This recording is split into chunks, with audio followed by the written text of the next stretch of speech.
Buenas tardes, ¿cómo están? Qué gusto de volver a verlos. Estamos muy contentos porque hoy es la tercera emisión que estamos haciendo y con gente realmente espectacular. Hoy tenemos un invitado que es de lujo, de lujo. Hoy estábamos recordando que nos conocimos desde el 2013 y nunca nos dimos la mano. Alguna vez nos las daremos y saldremos a pasear juntos. Pero bueno, para presentar a este hombre es la cabeza de un grupo de una gran familia que se llama Familia Viajera y que ahora les voy a presentar con un video y juntos lo vamos a encontrar con Eduardo.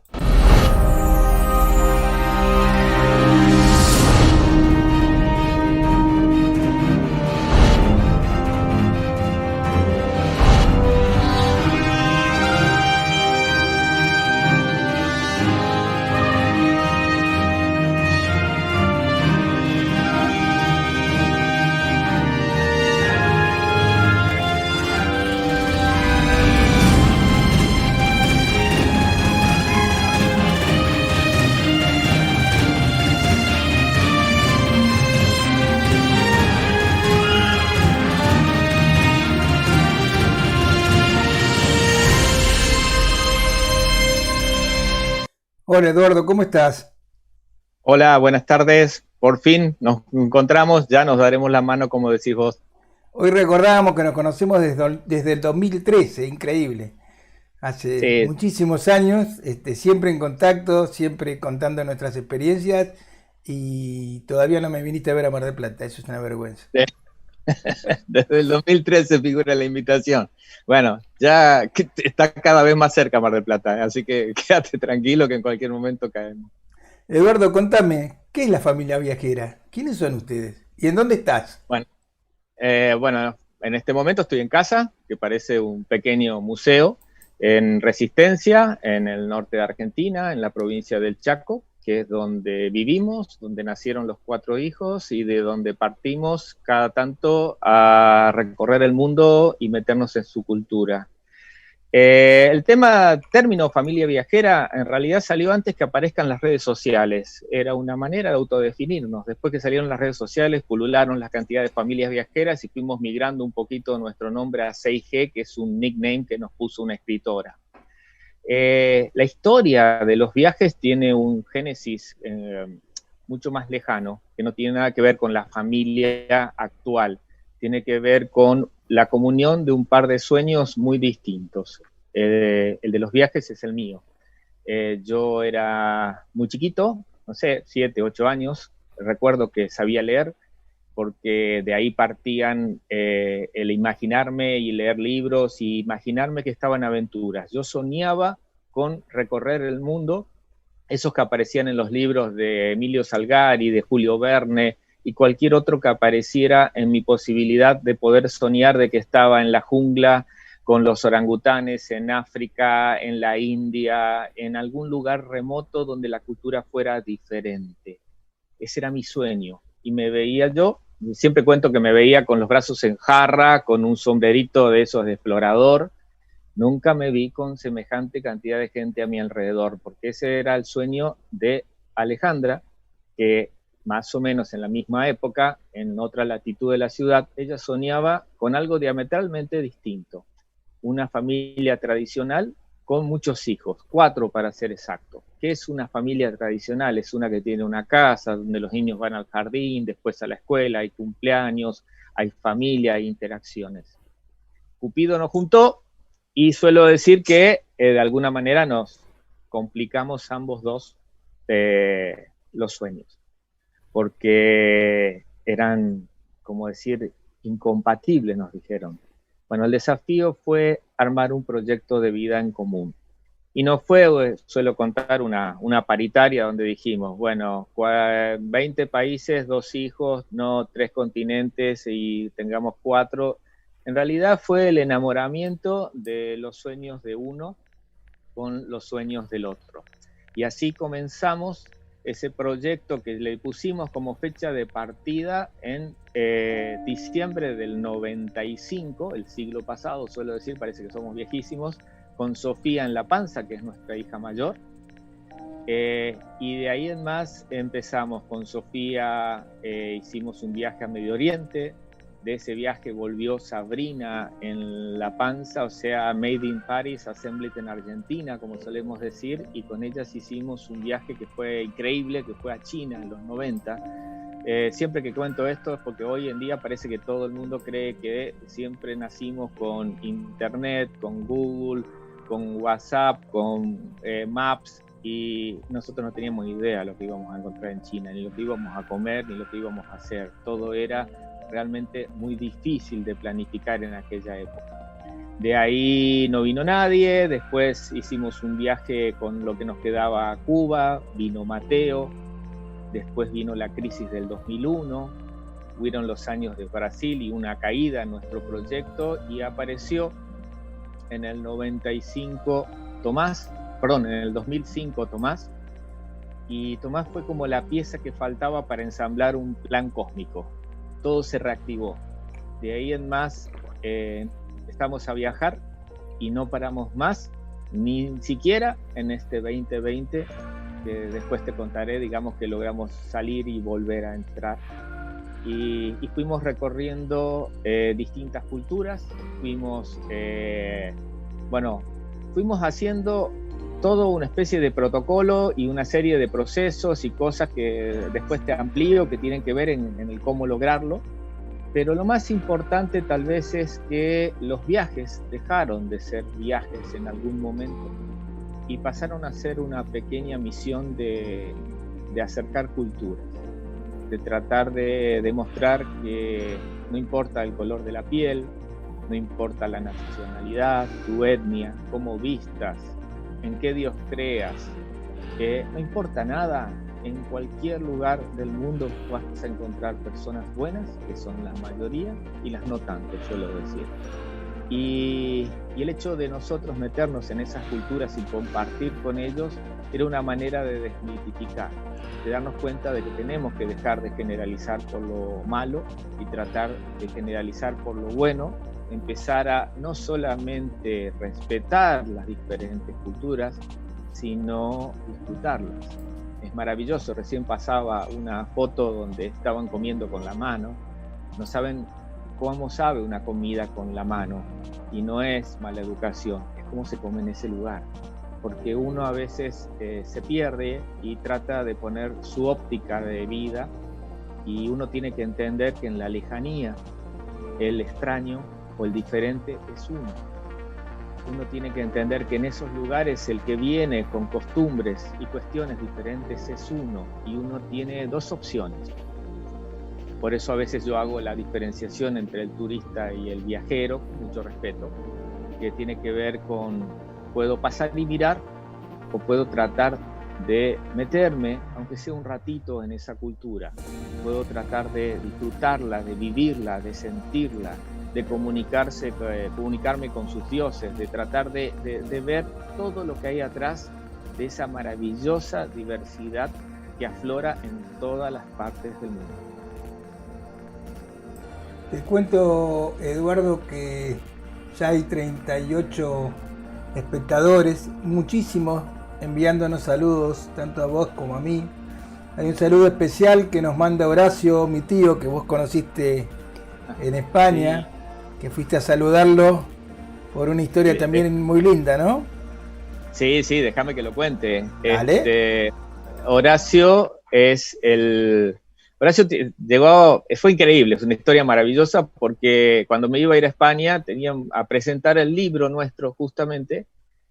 Varios nos decían, ¿por qué no vas a ver esto? Y vos fuiste uno de los que me dijiste. Yo te dije, bueno, sí, voy a ver si puedo. Pero ya que mi tío es ilustrador, dentro de las cosas que hizo, y me dijiste 2 o 3 cosas, dijiste mi amigo Gregorio, y a mí me pegó en el corazón.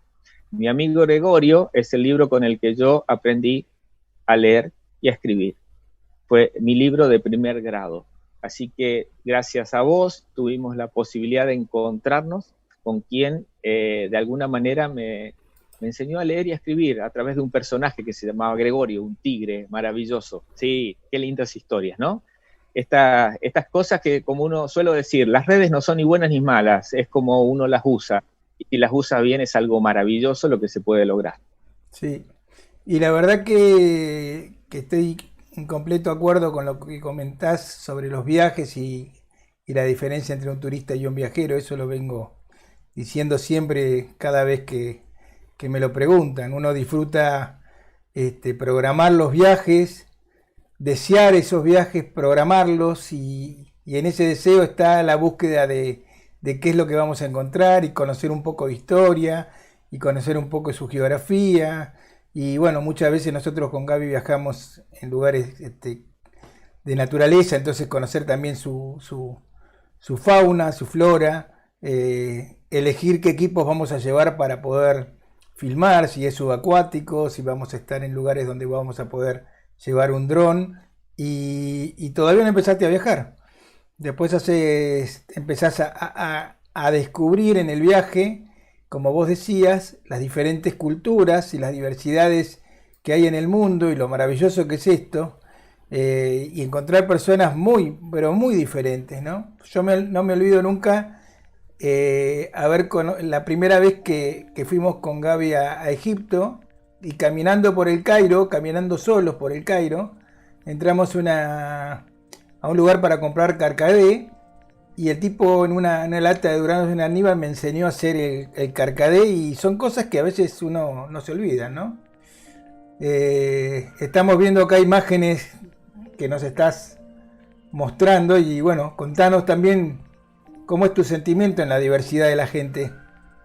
Y bueno, sí, estas imágenes son de un pequeño compacto que se llama Personas del Mundo y Nosotros, que muchas de estas fotos tienen toda una historia atrás, como la de tu lata de durazno, y que es maravillosa. Y no sé, yo soy así, tal vez porque yo aprendí a viajar con la mente, con la lectura, con la imaginación. Entonces cuando vos me contás algo yo me lo voy imaginando. Hay una parte muy importante que depende de uno.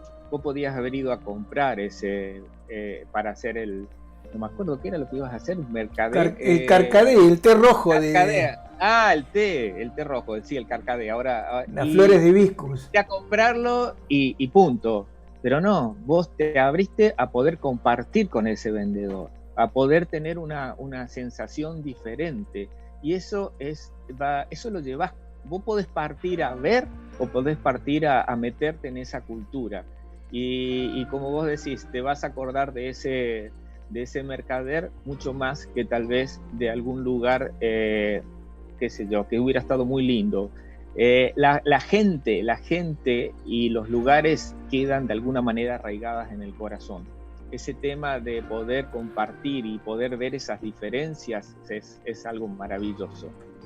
A mí es lo que realmente más me motiva y como bien decías vos, es un conjunto de cosas. Tenés naturaleza, tenés fauna, la diversidad es maravillosa, el mundo es maravilloso y podemos compartirlo. Incluso ahora, aunque no podamos viajar y que estemos un poquito encerraditos, tuviste vos la genialidad de poder decir, bueno, compartamos lo que hemos vivido. Los recuerdos para mí son mi tesoro más grande. Así es, y hoy con tanta grieta y tanta gente que no se puede poner de acuerdo, uno empieza a aprender en los viajes lo que es realmente la pobreza, lo que es realmente la riqueza, ¿no? Lo que son el arraigo de los pueblos, las tribus que hemos podido ver y que han podido ustedes compartir. Realmente es algo que nos educa cada vez más. Por eso los viajes es eso, viajar, aprender y saber que hay gente diferente y que hay gente que todavía tiene cosas para enseñar. Pero vos sabés que dentro de las cosas que yo quiero que me enseñes es que me cuentes cómo hiciste para organizar la tribu. Porque realmente salir con 4 chicos, hoy hay una pregunta en el chat que dice justamente cómo hicieron para coordinar y que todo salga lo mejor posible, ¿no? Bueno, sí, bueno, yo siempre cuento que este es un proceso de aprendizaje. Primero viajé solo, después con Alejandra, después con 1, con 2, con 3 y con 4. Incluso los primeros viajes fueron secretos. Secreto significa avisábamos que viajábamos cuando ya no podíamos volver atrás para evitar los detractores. ¿Cómo te vas a ir con tus hijos a China o cómo te vas a ir tu hijo a Medio Oriente, etcétera, etcétera. El proceso de aprendizaje fue primero prueba y error, y después yo soy de formación de ingeniero. Fui armado un esquema de ingeniería y de gestión que hay atrás de cada viaje, porque siempre defino que yo tengo algo normal, lo tenemos todos, dos recursos escasos, el tiempo y el dinero. Y pongo primero el tiempo y después el dinero, porque si uno tiene tiempo, uno puede ser ineficiente y poder salvar algún conflicto con más tiempo. Pero cuando uno sale con un tiempo acotado a una expedición, tenés que tratar de que no se te compliquen las cosas, o por lo menos que se compliquen, siempre se complican, vamos a empezar por ahí, lo menos posible. Y cuando tenés recursos acotados y tenés que valerte de todos los medios que hay para poder alcanzar el presupuesto mínimo. Nosotros tuvimos dos evoluciones. Una, la espiritual, que tiene que ver con eso que ya conté de que los viajes dejaran de ser viajes, sino que fueran algo que dejaran algo más a través de nuestro paso y poder mostrar lo que es una cultura. Y tuvo una evolución técnica, el cómo lograrlo. La foto que tenés ahí colocada, si miran con atención van a darse cuenta que son las mismas mochilas. La primera, la de abajo es del 2010 y la de arriba es del 2019. Y si ven, hay algunos colorcitos, porque cada chico tiene un código de color. Bueno, ya no son chicos, pero así salió. Un código de color. Todo se maneja con una planilla de control de 9 hojas. Lo que yo tengo que preparar, cada uno llevamos 2 valijas para 6. El volumen está totalmente acotado, la cantidad de pantalones, la cantidad de medias, porque no podemos llevar de más. Se lleva el 100% de equipamiento médico. Yo he sido desde cirujano hasta ortodoncista en los viajes, sin serlo, por supuesto. Pero bueno, son de las anécdotas que hay. O sea, bueno, papá, operame nomás. Y era sacar una astilla de algún pie o lo que fuera, pero cuando vos te vas a lugares extremos, donde si bien podés tener un seguro de salud, no sabés a cuánto está la primera situación, vos tenés que poderlo resolver en el momento. Después todo lo que sea el tema de comidas, la logística, el conseguir los pasajes, el combinar vuelos baratos. Ahí podría dar una clase de esto únicamente porque hay una serie de situaciones que suman en un todo, que son pequeñas cosas. Al no tener grandes recursos, todo suma en este esquema de poder armar cuasi una operación militar. Cuando le digo cuasi una operación militar, a los chicos los entrenábamos cuando eran chicos, a que tengan conciencia de que tenían que cargar su equipo y cuidarlo durante todo el recorrido. Hay una anécdota que es justamente en el relanzamiento. Yo cuando hablo de Egipto, ya que hoy tocaste Egipto en el 2006, es el relanzamiento, es el primer viaje en el que vamos los 6G. Y hay una anécdota que, bueno, le digo, bueno, hoy vamos a hacer la prueba de tanques llenos. Esto únicamente para los que en ese momento miraban Fórmula 1, era cuando los autos salían a probar con todo el combustible. Bueno, acá era con las mochilas, íbamos a caminar cargados.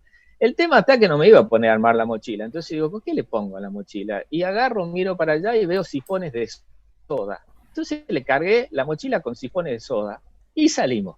Y yo estaba como si fuera un marín, tenía hasta un gorro y me faltaba la pintura en la cara y le decía, el que no llega, el que se cansa, el que protesta, no viaja a Egipto. Yo me lo quería comer a besos. Y iba la tropa, menos el de más chiquito que tenía menos de un año, no iban caminando de ida y de vuelta. Cuando cruzamos un puente, hacía un calor acá en el Chaco, Mateo en el silencio Mateo tenía 4 años ahí, en el silencio tenía la mochila así que venía y dice, y cuando lleguemos a Egipto por lo menos vamos a poder tomar la soda. Él pensaba, pobrecito, que se tenía que cargar los sifones de Egipto, así hasta Egipto tenía un calor, digamos. Bueno, y como eso tuvimos montones de entrenamiento. Hicimos entrenamiento de defensa personal, porque podíamos estar en riesgo de secuestro en algunos lados. Entrenábamos, la gente nos miraba, porque es una avenida acá muy común, la avenida Sarmiento al fondo, ahí hacíamos todos los entrenamientos, trepaban árboles. Era concientizarlos de que íbamos a la aventura. parte es chiste y parte es real. Tomar conciencia de que tenemos que cargar, tomar conciencia de que vamos a comer lo que se pueda, tomar conciencia de que podemos tener algún peligro. Y bueno, eso duró, Alfredo, mientras fui el comandante. Los tiempos pasaron. Hoy en día hasta me echaron de familia viajera en África hace 2 años y me volvieron a tomar para este último viaje. Ya la tropa se revela, la tropa está grande, he tenido varios motines, algunos levantamientos, pero bueno, es parte del crecimiento de la vida. Eso que te estoy contando, la época dorada, que tampoco es dorada, porque nosotros somos una familia común. O sea, cuando viajamos con todas las cosas que pasa acá. O sea, viajás con las peleas, viajás con los berrinches. Tomasito, el que tiene 15 ahora, era terrible con los berrinches. Pero antes de los berrinches, ¿sabés qué te quiero preguntar? ¿Cómo hacen con la comida? Porque vos viste que los turistas son de que van, cuando van, vuelven y sufren. Porque sufren porque no tienen el mate, porque no tienen el dulce de leche, porque... Bueno, también los viajeros hemos sufrido. Yo me recuerdo cuando fuimos con Gabriela a hacer un viaje a bordo a Tailandia y no había qué comer. Porque sí, hasta el arroz era picante, le decíamos por favor, no spicy, te decía el tailandés lleno de dientes, sí, no spicy, y hasta el agua era picante. Y entonces, cuando vas con chicos es más complicada la cosa, ¿no? Sí, eso no es complicada únicamente para los chicos, es complicada para nosotros, por nuestro sistema de alimentación que nosotros tenemos y vivimos en un país que gracias a Dios tenemos muy buena comida. Entonces, ¿qué le ponemos nosotros a la comida? Sal y un poquito de pimienta. Algunos tienen costumbre de ponerle un poco más de especia. Cuando vos le decías no spicy, a mí me pasó exactamente lo mismo en la India, y te decían sí, y no le ponían especie, pero después lo llenaban de pimienta, entonces te picaba la boca que ni te digo. El tema de la comida para nosotros ha sido siempre un tema de supervivencia. O sea, no tenemos recursos para hacer un tour gastronómico, o sea, no podemos pagar un restaurante para 6. Sabemos que cuando volvamos vamos a volver a estabilizar nuestra dieta. Entonces se come lo que se puede. Y cuando hablamos de lo que se puede, principalmente compartiendo lo local, si es que lo podemos llevar a la boca, a veces por cuestión de picante, a veces por cuestión de que, qué sé yo, en África del Este no teníamos dónde comprar algo en la calle. Se tornaba muy complicado conseguir algo que pudiéramos comer y cuidar nuestra salud en este corto plazo. Entonces, principalmente se comparte lo que, como vamos a compartir con la gente, lo que haya, lo comemos. Y algunas veces pasan como me pasó dentro de las anécdotas, eran en un lugar de los Emiratos Árabes. Nos habían invitado a comer y realmente eran como una especie de niños envueltos que eran terriblemente feos. Hay que reconocer que hay veces ahí funciona el castellano, porque vos estás en el país que sea y entonces vos lo mirás a los chicos, pones una sonrisa y decís, coman lo que le está dando, no protesten y sonríen y agradezcan, coman. Entonces vos les decías, sí, no, después nos vamos a charlar en el hotel. El tema está que era tan feo que a mí me caían lágrimas y me la comía. Yo veía que Mateo y Tomás la llevaban bastante bien. Te digo, wow, qué capo estos chicos. El tema es que cuando salimos a la noche, los muy desgraciados empezaron a vaciar sus bolsillos. Se habían metido toda la comida espantosa en los bolsillos y disimularon. Y yo me la comí. Y digo, ¿por qué no me avisaron? Y así vamos zafando, digamos. Tenés la noche quick, tenés para lo que fuera. El tema es cómo haces para sobrevivir. Y bueno, vamos comiendo, vamos zafando, como sea. Ese sería el tema de la comida. Mirá esa foto que está pasando ahí. Alejandra está tomando leche de camella. Que inclusive ellos mismos te dicen, esto coman poquito ustedes, porque pueden llegar a enfermarse, eso no están acostumbrados. Hay veces que no es que tenga que ver, eso es importante, a veces aclarar que uno diga, no, porque bueno, la comida, las bacterias, no, nosotros no estamos acostumbrados a las bacterias de ellos, como ellos por ahí vienen y toman un vaso de agua de la canilla acá y se enferman. Uno tiene que cuidar la salud porque está dentro del esquema ese de escaso tiempo. Enfermarnos, si nos ha pasado en un montón de lados, te puede llevar un momento complicado reponerte y tenés que hacerlo rápido. No sé si he sido claro. Decime una cosa, todo no es color de rosa. Hablaste de berrinches y me imagino que con 4 chicos no siempre ha sido algo tranquilo. No es tranquilo, ni fue, ni será tranquilo, ni con chicos, ni con grandes. Nosotros cuando viajas, yo lo decía, nosotros nos peleamos cada 30 metros, pero no tenemos estamos en el traste del mundo, del otro lado, te tenés que abuenar o te tenés que abuenar. Y cuando sos chiquito y cuando estamos hablando de niños y adolescentes, las peleas, las cuestiones, todo lo que se vive en una casa se vive en el viaje, pero se vive de manera diferente, porque hay algo maravilloso que pasa en el viaje, que es que nos tenemos a nosotros mismos, estamos 100% del tiempo juntos, suceden las situaciones y de alguna manera tenemos que volver a encontrar esa armonía. En alguno comienza a ser, pero en el mientras tanto, que es el video que estás pasando, es un video que se llama Cansancio y Berrinche, porque todos, claro, ¿qué comparte primeramente uno? Las fotos en las que está uno contento, sonriendo, mira qué lindo la foto, el paisaje, el lugar, pero atrás de eso tenés un backstage que significa cómo superar. Imagínate que en nuestras noches, con nuestro equipo precario y en los lugares donde vamos, vos tenés que lavar la ropa, conseguir que comer, curar una herida, arreglar una zapatilla, coser una ropa, solucionar los problemas. Estás cansado, estás feliz porque estás en una aventura, pero eso no significa que uno no a veces te supere. Así que bueno, este video del Cansancio y Berrinche fue como para desmitificar a la familia Ingalls. Siempre aclaro cuando hay españoles, la casa de la pradera, porque todos querían, ay, tú, tan lindos, todos siempre están contentos. Tenés que venir con nosotros, ahí vas a ver lo que decimos. Sí. Ahora, cuando uno viaja con chicos, conoce también chicos y conoce otro tipo de gente. Y una amiga en común nos enseñó, que nos está viendo y nos está saludando, Muriel. Una entrañable amiga. Y bueno, a través de ella creo que nos conocimos. Tiene que ser hoy estábamos haciendo memoria que el primer contacto fue en el 2013.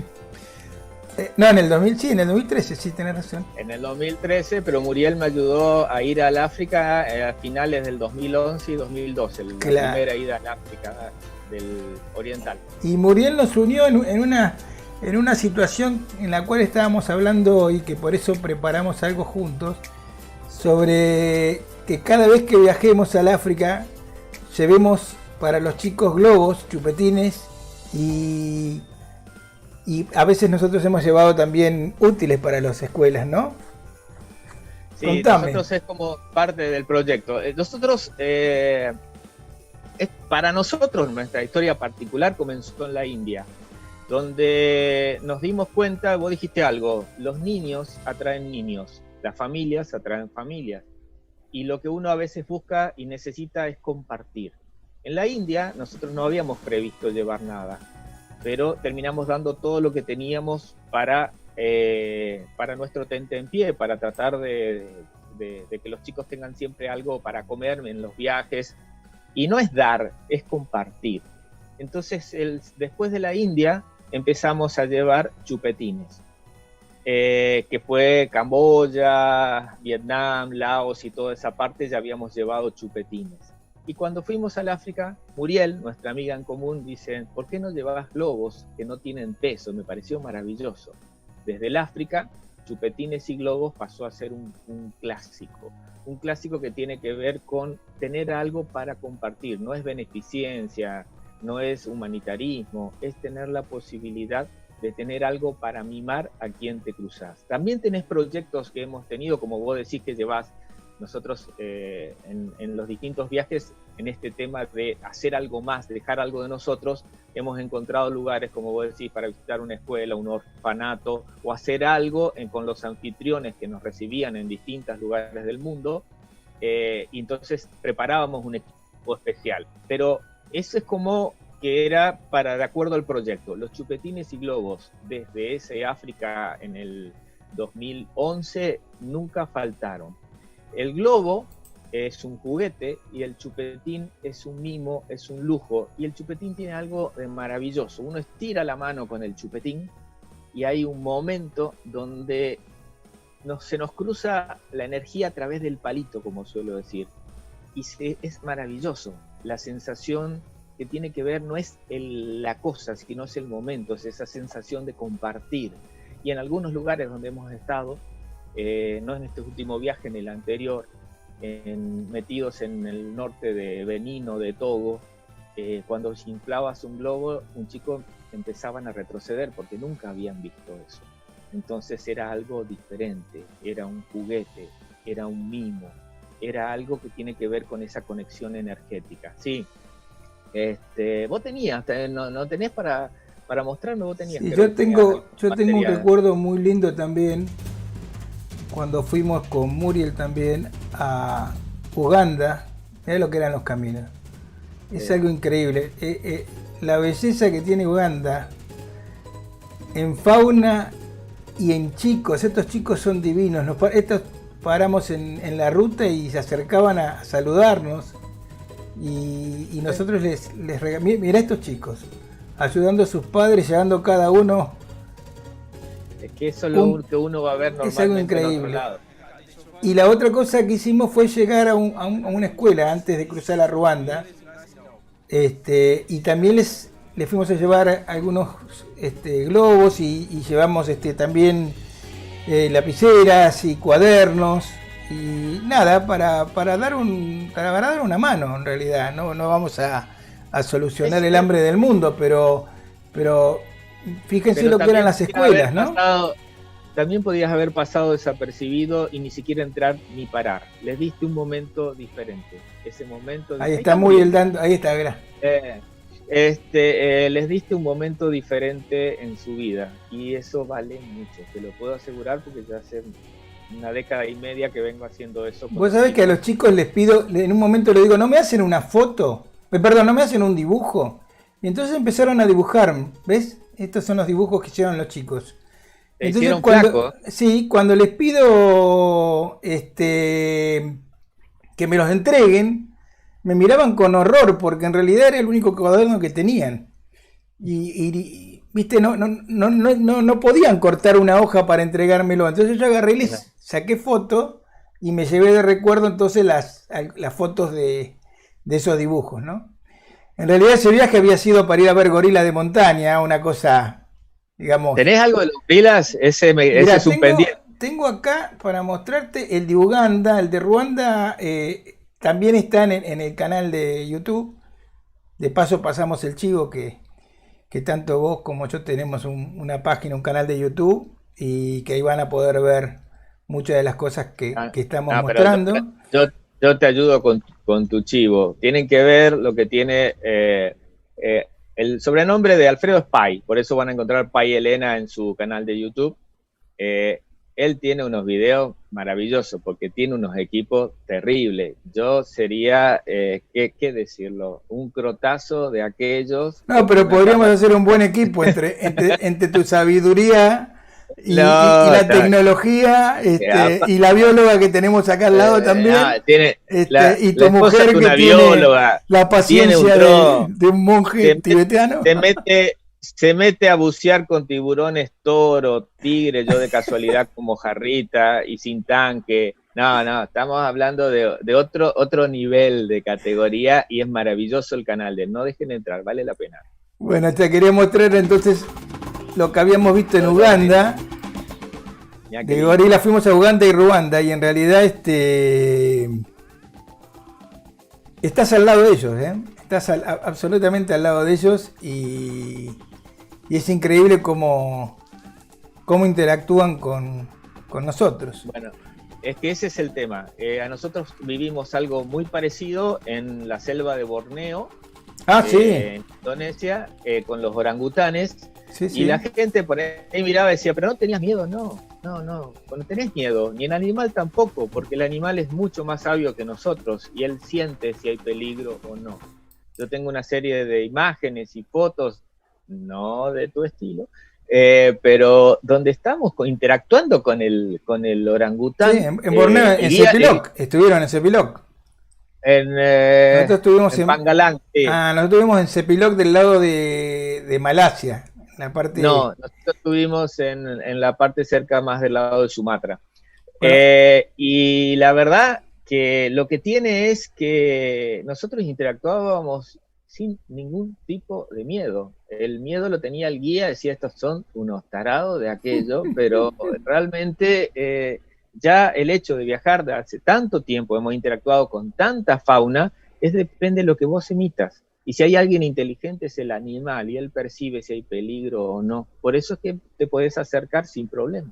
en el otro video de gorila, que es en Ruanda, lo tuvimos mucho más cerca. De hecho, un gorila muy pequeño se termina sentando en el pie de Alan, del esposo de Muriel. Era una cosa increíble. Y uno queda tan enloquecido con eso, que lo único que nos pidieron era que no interrumpamos el paso del gorila.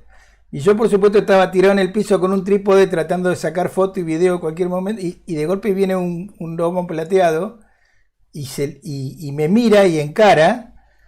Y siento que uno de los muchachos que nos venía acompañando me agarran y me tiran un costado. Y el tipo pasa y me mira como diciendo, pero vos estás loco, ¿cómo no te corriste solito? Y yo me quedé alucinado viendo. Yo quería tomar el gorila que se me venga encima, ¿viste?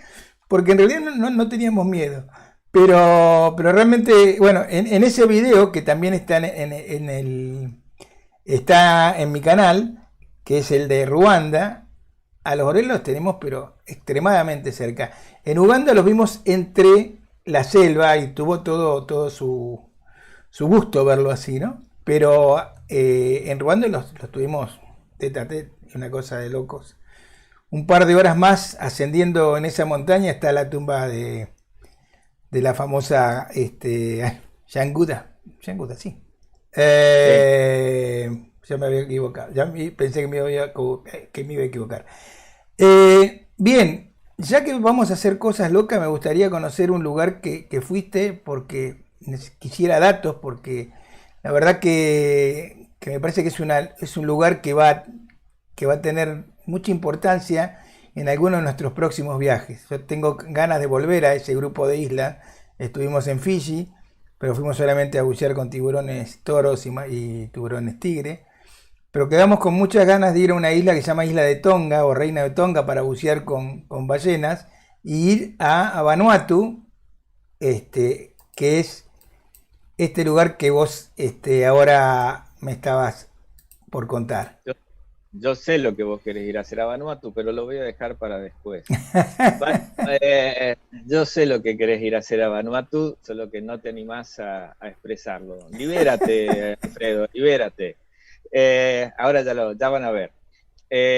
Vanuatu formó parte de un proyecto que se llamó Pacífico Sur, donde triangulamos, la idea era ir a más islas, pero es muy costoso, y digamos, logramos triangular Nueva Zelanda, Vanuatu, Fiji también, y Vanuatu tenía algo especial, era poder ir a un lugar lo más virgen posible, tratar de llegar a uno de mis sueños de niño, que era encontrar una tribu perdida en una isla. Cuando hablo de perdida, significa que mantengan sus costumbres ancestrales sin que hayan de alguna manera decaído en el tiempo. Porque eso es otra cosa que uno aprende. Hace un rato hablábamos también que cuando uno viaja está la trillada definición de abrir la mente, obviamente, donde vos ves pobreza, ves riqueza, ves diferencias, pero también aprendes algo, que hay veces donde uno tiene una equivocación o una visión errónea sobre la pobreza. También aprendes que hay lugares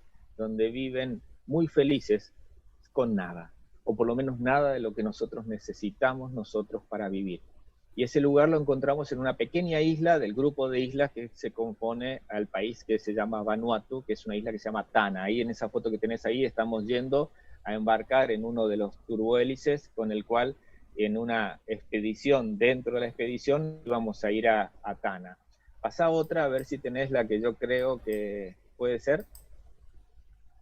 Ahí está, esa era la que te iba a decir. Esa es la cara de Sofía, que va en línea con lo que te digo a veces, porque ella me dice, imagínense que la isla de Tana era una casita que tenía ese cartel y nada más, una pista para aterrizar el turbohélice y después una isla totalmente desprovista de grandes servicios, y Sofía me dice, papá, ¿puede ser que nos hayas traído a una isla donde hay un volcán activo? Entonces yo la miro y miro el cartel ese que está atrás y yo le digo, ¿vieron que no me escuchan? Eso porque no me escuchan. No solamente dije que veníamos a una isla, que veníamos a ver un volcán activo, sino también a una tribu perdida en la selva. Eso porque no me prestan atención. Y me fui y me mataba de risa por adentro. Pero ellos ni se inmutan. Ellos nacieron viajando y ahí estuvimos en esta isla. Cuando uno habla del volcán activo, uno por ahí, si fueras en un país de primer mundo, tenés que, bueno, a tal distancia por la explosión, ahí vos estás al lado del cráter. Y como dijo uno, tengan cuidado si por ahí está explotando mucho y si caen las piedras, córranse un poco. Esos son los niveles de seguridad en estos lugares. El volcán está activo, vos estás al lado del cráter del volcán. Así terminamos el día, porque el día en realidad lo pasamos llegando a esa tribu perdida, donde luego de 1 hora y pico de turbohélice, aterrizamos ahí y después nos internamos unas 2 horas en la selva. Te voy a interrumpir algo porque si no mi mujer me va a matar. Y ya vino hasta acá y me dijo y me corrigió y yo tengo que pedir disculpas. Jan Guda es de los chimpancés y de quien tendría que haber hablado es Dian Fossey. Si no lo digo me va a seguir mandando mensajes retándome y tiene razón, yo te diría que sí, hacele caso a Gabriela, si no después terminamos con problemas y estamos en vivo. Así que no, esto no se puede editar, hay que largarlo como está. Hay que largarlo así, tampoco tenía necesidad, si nadie entendió de venir a decirnos así, hubiéramos dicho que quedamos bien lo mismo. Eso que está pasando ahí, ese es nuestro conductor, era maravilloso porque lo único que lo diferenciaba de los que van a ver dentro de un ratito en la tribu es que estaba vestido. Después el resto era exactamente igual. Hablaba 2 palabras de inglés, nos subimos a la camioneta y partimos con él con subtropical, o sea, vos tenías que tratar de salir antes que llueva. Y ahí estamos en la tribu. La tribu vive así, no hay absolutamente nada. Viven como sus ancestros de hace miles de años, viven prácticamente desnudos. La desnudez es una de las cosas que hemos aprendido también en Papúa Nueva Guinea, es una cuestión natural, no hay vergüenza de que si así nacimos.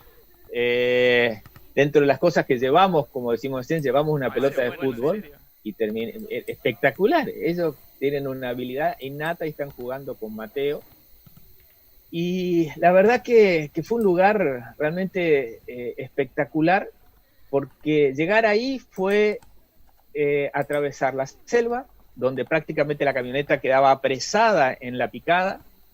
Teníamos que salir antes que empezara a llover. Ustedes decís que llover si hay sol, acuérdense que es un país del trópico. Teníamos que la lluvia aparece, Mateo le enseñaron, bueno, aprendimos a darnos cuenta de lo inútiles que éramos para prender fuego y hacer un montón de cosas, y compartimos con la tribu un par de horas. Compartimos con la tribu tal cual, ahí no hay nada que fuera preparado para el turismo. Lo único que hacen es abrirte las puertas para que los visites. Y hay uno, que es el que está justo atrás, que tenía como sobrenombre Willy, que de Willy no tiene nada, como verán, que era el que hacía el nexo con sus palabras de inglés. Es el que definió el jefe de la tribu para que aprendiera el idioma de los visitantes. Es la manera en que él, digamos, se presentó y nos hizo de nexo. ¿Qué hicimos en esta tribu? Compartir un momento que terminó así. Ese es el jefe de la aldea, y ese momento, ese está en mi foto de portada de Facebook, porque para mí es algo importante, es hacer realidad un sueño de niño. Unos 45, 50 años antes, yo habré soñado llegar a una tribu perdida, y ahí está uno de los aprendizajes.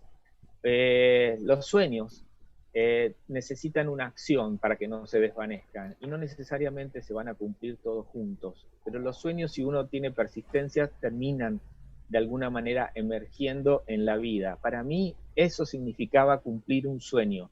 Lo que me está poniendo ahí es un collar, que lo tengo acá en casa, obviamente, que me recuerda al jefe, en su agradecimiento por el momento que habíamos traído a la aldea. Cuando nos fuimos de ahí nos dieron fue el mejor de los halagos, como lo defino cuando escribo en el libro, que es: la tribu fue feliz con su visita. Fue la traducción de Willy de lo que dijo el jefe. Y para mí esa era como una condecoración. Era el poder haber llegado a ese sueño de niño. Ese lugar para mí tiene también la parte emblemática de decir eso que dije hace un rato, de que ellos viven felices con nada, o poco de lo que nosotros necesitamos para ser felices en Occidente. Hay algo que hay que tener en cuenta, ¿no? Que así de felices como los vemos también, hasta hace muy poco han sido caníbales.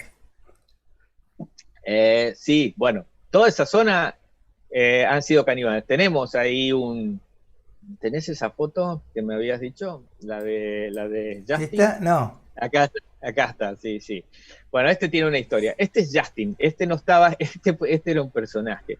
Este fue que dijimos: vos vas a venir con nosotros a Tana, que es la isla del... No, me dicen, ni loco, nunca se sabe cuándo va a explotar el volcán. Dice, vayan ustedes. Fíjense la cara, fíjense los rostros.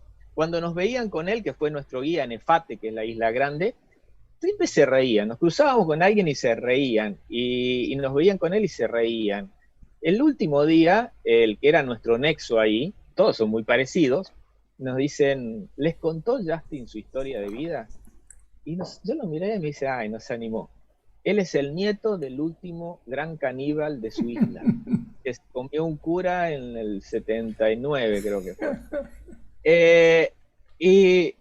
Y la verte, y no es que eres un dicho, me dijo, fue reporteado por el New Zealand Herald, y yo busqué y encontré el artículo donde hacen el reportaje. Fíjense, o sea que los tuvimos, no sé, como una semana paseando con el nieto del último gran caníbal, que era una costumbre tribal, para ellos era algo normal. Y ahí en esa foto lo contratamos, entre comillas, y le pagamos con chupetines para hacer, digamos, el marketing de nuestro libro. Él no entendía nada, pero agarraba y ponía caras como esta, personaje. Lo que uno puede llegar a compartir en esos lugares es maravilloso. Así que ahí tenemos sería la imagen de Guardianes de Sueños del Pacífico Sur a través de Justin, el nieto del gran caníbal. Bueno, hay que contar que este libro es el libro que Eduardo hizo contando su historia de familia viajera, que ya tiene... ¿El 2017 fue? 2017 salió este Bien, libro. la Sí. pegué en esa. Viste que estudié un poco. Es un librazo y es un libro donde van a leer y conocer un montón de historias que por supuesto en un video y en un vivo no lo podríamos hacer. Es muchísima experiencia. Gustavo Iserralde dice: el mundo es demasiado grande para quedar siempre en la misma esquina y ningún lugar queda lejos. A viajar. Sí, Gustavo, estamos totalmente de acuerdo con vos. La otra cosa que quería contarles es que nos están viendo desde Bali, mi amigo Adi, un gran guía en español, un tipo que quiero muchísimo y que cada vez que he enviado gente a verlo y para tomarlo de guía, el tipo es un tipo espectacular, que creo que conseguí hacerlo de Boca. Así que espero que sigas de Boca Junior, Adi, y en algún momento te prometo que voy a volver porque extraño Bali y nos quedaron algunas cosas para ver. Pero no todo lo que estamos viendo es a ti tan serio, ¿no? También podemos ver gente bailando junto con la tribu de una manera bastante atípica. Esto es lo que quiere ir a hacer Alfredo a Vanuatu. No que el tiburón tigre quiere ir a bailar con los muchachos. ¿Y por qué? Porque vio el ritmo que mantengo, que me ha criticado y ha dicho groserías que no se pueden decir por el canal de YouTube sobre mi técnica de baile, que yo estoy orgulloso. Fue maravilloso, más allá del chiste, fue maravilloso ese momento. El chiste es que, no voy a decir las palabras que decía Alfredo, pero dice: che, no me deja subir a YouTube. Le digo: ¿será porque están los desnudos? Y él me dijo: no, es por cómo bailás que no podés subir a YouTube el video. Entonces yo le dije: A ver, atrévete a poner como vos saltás como con los Masai. A ver, poné. No tengo problema, mirá, Mirá, mi padre y mi madre que están viéndolo se van a acordar. Cuando la las cara tribus de Masai me decepción. pidieron Miren, hacer el ustedes no famoso miren salto como Masai, y bueno. miren la cara de decepción de los Masai. Como diciendo, Dios mío, ¿qué hacemos con este papelonero? Deja. Bueno, pero viste, hay que bancarse las cosas y hay que hacer de Sí. todo. Esta tribu fue espectacular. Esto fue algo increíble, increíble. Bueno, separé solamente esta imagen como para charlar y Hiciste contar bien una con eso, anécdota. Cristian. No te puedo contar otra que son peores. No, pero en realidad, bueno, una de las mejores fotos que tiene Gaby sobre una de estas chicas amamantando a su hijo, que es increíble. Ese lugar nos explotó la cabeza a mí, a mi madre, a mi padre y a Gabriela. Atrás de una de esas acacias habían los chicos tomando clase, todos con un guardapolvito de color verde, recuerdo. Y la verdad que son cosas muy locas. Bueno, si querés divertirte un poco, yo voy a hacer de bufón y te voy a mostrar también otra experiencia que tuve en Angkor. Algunos ya la han visto, pero para recordarlo, cuando el hijo de Indiana Jones recorríamos en bicicleta los templos, ahí está mi padre y mi madre, casi se caga un golpe, pero no, él lo pudo manejar bien. Me parece la madre y el padre de Indiana Jones, como decíamos, sobre los templos de Angkor. Y yo venía muy contento, en esa época no había GoPro, así que en un momento determinado me frenó el tuk-tuk y me caí. Y ahí me pegué una piña bastante importante, pero bueno, una cosa como para llevar un poco de gracia a todo esto. Forma parte de la aventura. Es parte de la aventura. Teníamos que ir a bucear y tenía todo raspado toda la pierna. Yo digo, teníamos que ponernos el traje de neoprene. Y digo, va a ser terrible y todo esto, pero no, la verdad que zafamos bastante. Estamos por terminar, pero yo quería que me cuentes el último viaje, a dónde estuvieron y cuándo viajaron, porque creo que me comentaste que tuvieron la suerte de ser los últimos, o casi los últimos viajeros de este 2020, ¿no? Vamos a mirar acá.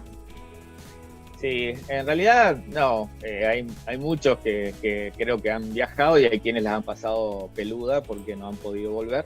Nosotros tuvimos la buena fortuna de tener un viaje fantástico, principalmente porque con este 2020 se cumplían unos 25 años de familia viajera. Yo puse, como les dije, que en el 95 con Sofía en la panza hicimos el primer viaje. Y en este 2020 esos 25 años podrían haberse coartado y nosotros pudimos salir y volver. Volvimos cuando se declaraba lo que era en ese momento una epidemia en el sudeste asiático, por eso apareció hace un ratito la foto con los barbijos, esos en Bangkok antes de partir.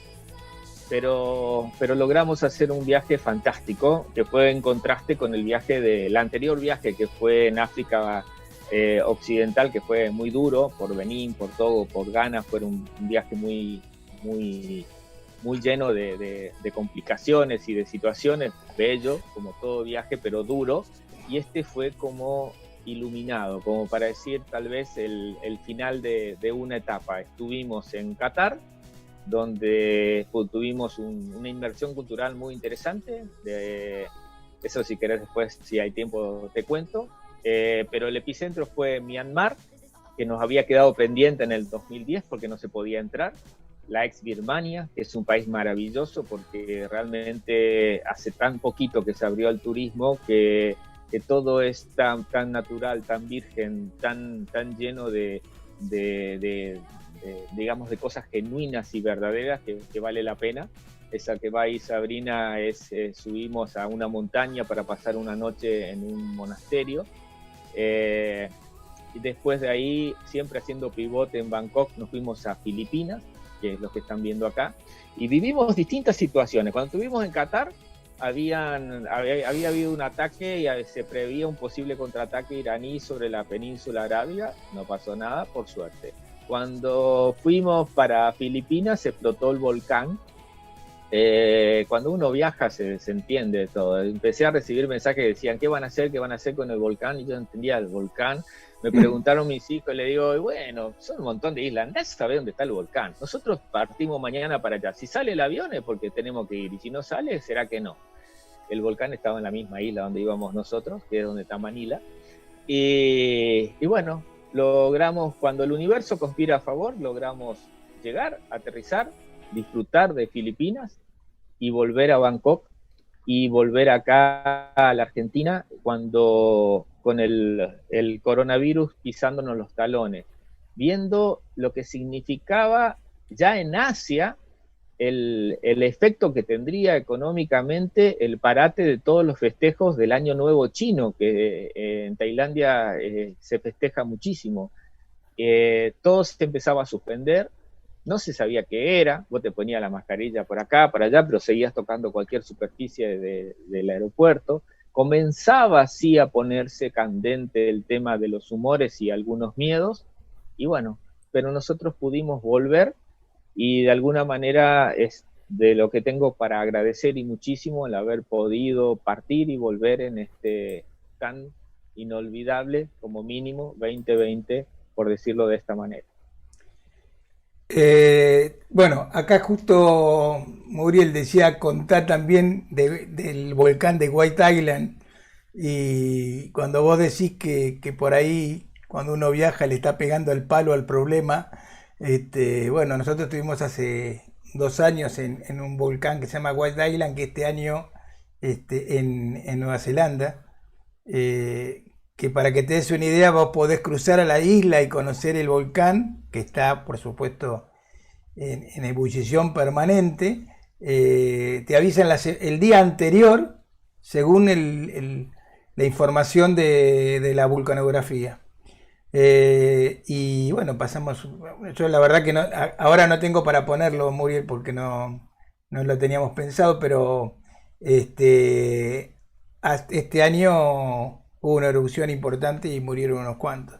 Así que bueno, siempre nos pasó también pasar por un lado y por el otro, y siempre zafamos de algún problema. Alguna vez estuvimos en Tailandia y había un golpe de estado, o la muerte creo que era de la princesa o de la reina de Tailandia, ahora realmente no me acuerdo.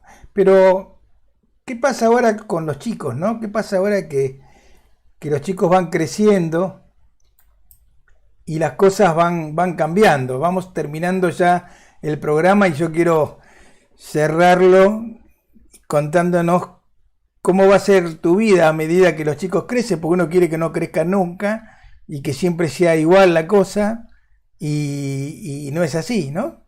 Mis hijos disfrutan mucho muchas veces cuando viajamos. Yo la verdad que disfruto mucho con ellos también, pero bueno, ya llega un momento que la facultad, el trabajo de ellos, ya no podemos combinar como combinábamos antes.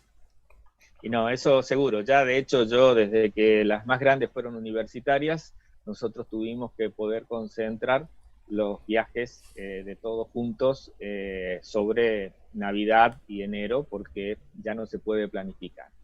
Mira, bajo la base esta de agradecer todo lo que vivimos, y toda evolución es necesaria, viene con la vida. Siempre suelo decir que Familia Viajera va a seguir viva mientras cualquiera siga viajando, y que a mí siempre me va a quedar la esperanza, la oportunidad, y lo voy a tratar de hacer, de poder volver a juntar la tropa cada tanto para poder hacer un viaje juntos. Pero de alguna manera, en este esquema de volver a la esencia y tomar conciencia de que uno tiene que soltar, y que los chicos tienen que empezar, chicos o ex chicos, empezar a hacer sus vidas. Ya hace unos años empezamos, que ahí tenés la foto de Alejandra, a hacer los viajes en pareja. O sea, distintos tipos de recorrido que justamente lo podemos hacer porque no tenemos que coincidir todos juntos. Esa que están viendo en ese momento es en Bosnia. Y empezar a ver recorridos donde empezamos a hacerlos en pareja. Y también, que yo lo llamo a eso, perdón, volver a la esencia. Y volver a la esencia de la esencia sería cuando comenzó yo también a viajar solo, volver a los viajes en solitario. Entonces creo que en el futuro da para viajes en pareja, para viajes solos, para viajes en familia. Hasta ahora nunca tuve y me cuesta a veces pensar de no viajar todos juntos. Me refiero que vayamos 5 o 4 en vez de 6, pero bueno, uno tiene que abrir la mente. ¿Qué depara el futuro? La verdad que no lo sé.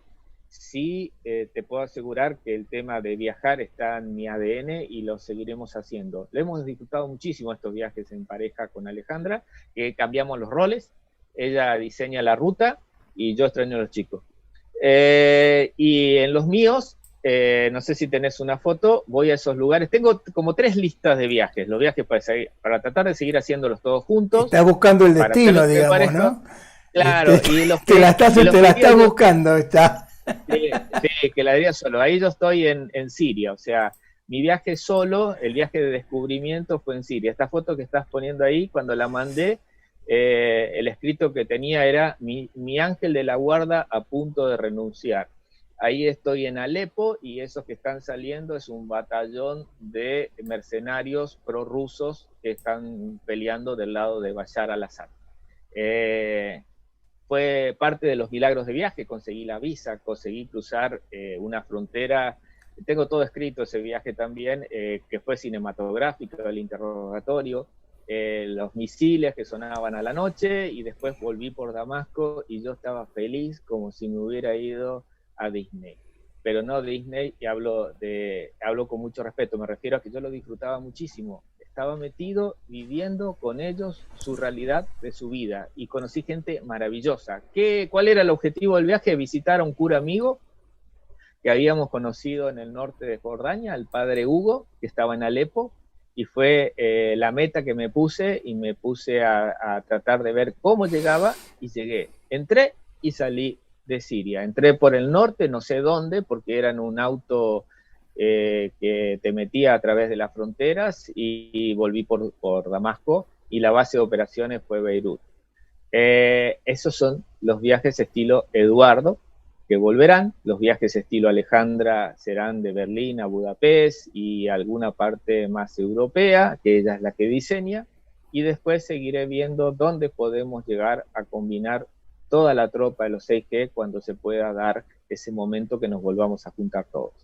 Eduardo, mirá, la gente está... La verdad que hemos tenido más de 50 personas en línea, eso es increíble, es bárbaro, la verdad que estoy muy contento.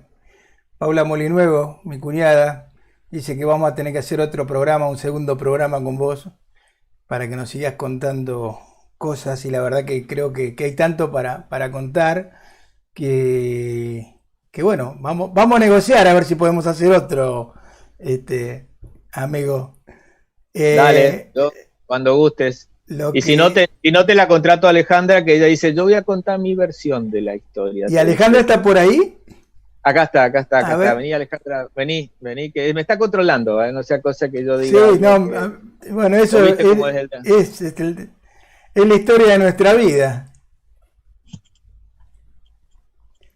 Hola Alejandra, dejale un lugarcito, Alejandra, no seas tan No, acaparador, bueno, dejala que ella también tiene... Hola Alejandra, ¿cómo estás? Hola, ¿qué tal? Bien, muchas gracias por estar y por acompañarnos y por bancarnos. Bueno, Vos, estaba alquilando, lo que te lo toca que es decía gracioso. bancar a tu marido, es una cuestión, pero también me has bancado a mí varios días tratando de ver cómo programábamos esto, ¿no?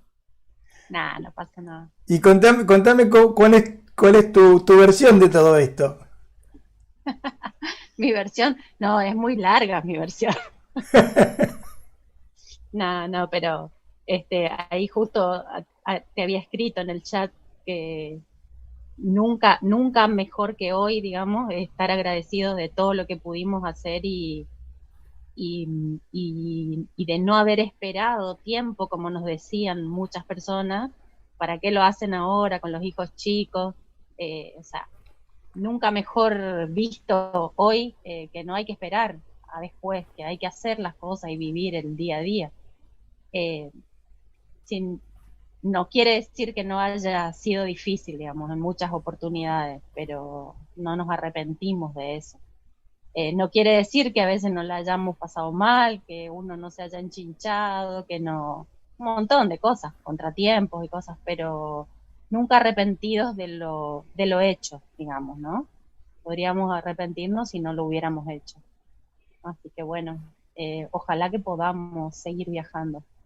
Yo creo que sí, yo creo que sí. Yo creo que pronto. Hoy Gabriela me decía que en algún momento este programa que nació justamente para que hablemos de viajes mientras que no podemos viajar, esperemos que pronto esto termine.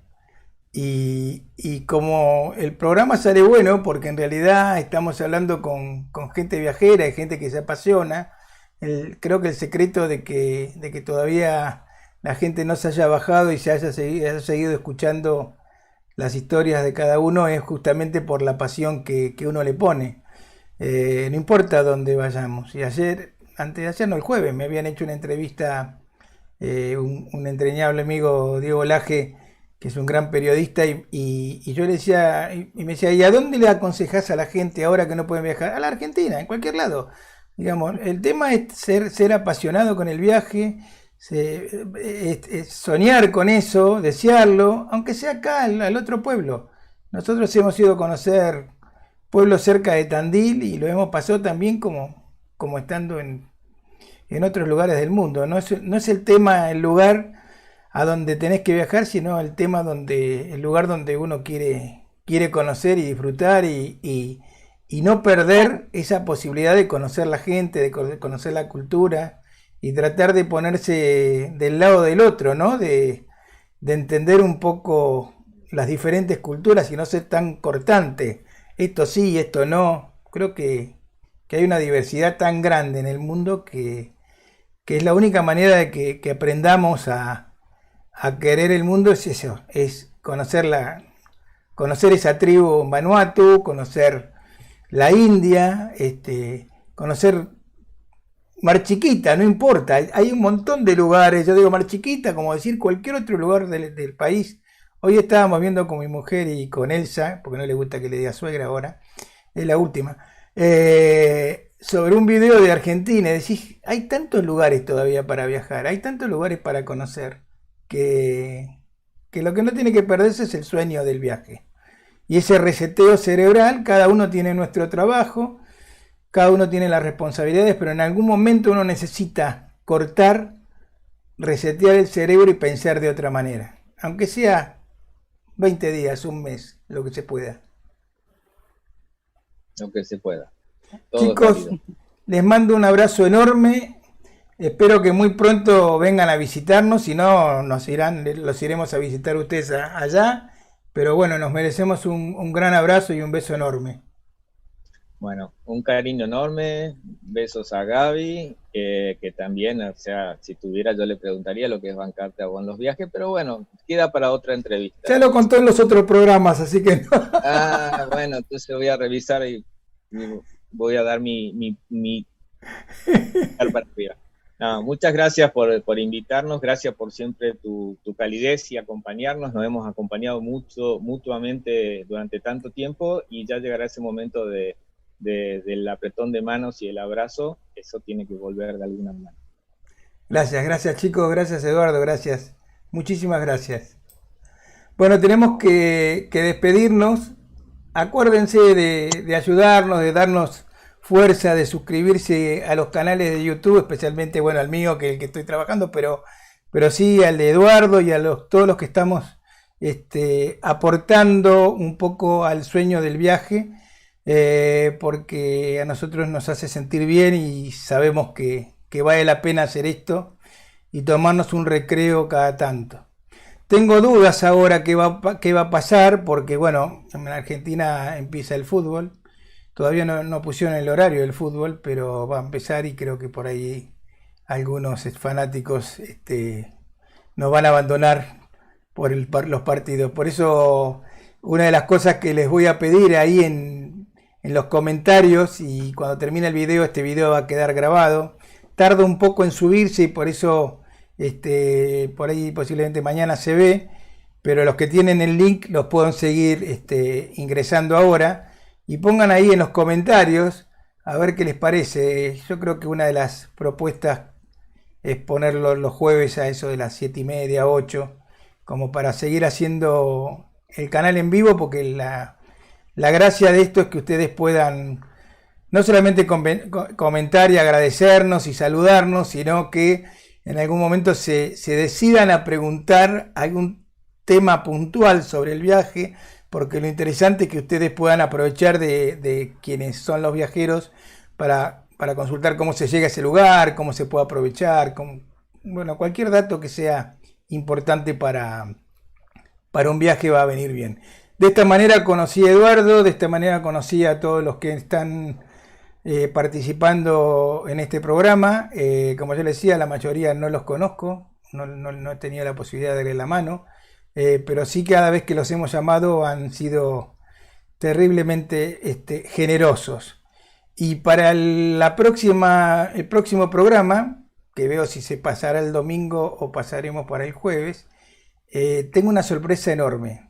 En este caso tuvimos que grabarlo y los vamos a pasar en diferido porque hicimos la entrevista a la única persona que conocimos personalmente, que es Mike, que es de Rusia, que vive en Moscú y que es un fotógrafo increíble. Es un tipo, aparte de que es un tipo sensacional, es un fotógrafo impresionante, acaba de ganar otro premio y nos va a contar de un lugar donde creo que nadie lo hubiera pensado, porque lo conocimos solamente por un juego que se llama el TEG.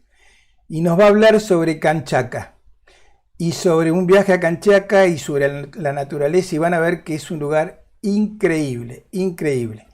Lo grabamos porque lo vamos a subtitular, así que, pero de todas maneras vamos a estar presentes el día que subamos el video. Les mando un abrazo grande, muchísimas gracias por acompañarnos, porque la verdad que es un placer ver que la gente salude. Han saludado de Bali, han saludado de lugares remotos, aparte de Mar del Plata y de Argentina, y la verdad que nos da un placer enorme. Así que les voy a dejar solamente el saludo de nuestro amigo Mike, del próximo programa. Muchísimas gracias por estar con nosotros. Hi, I'm Mike Kreslov, wildlife photographer from Moscow. We are going to share with you most places of Far East of Russia. Let's go to Kamchatka Peninsula, Greenlands and Tatar Islands. Viajemos mientras no paramos.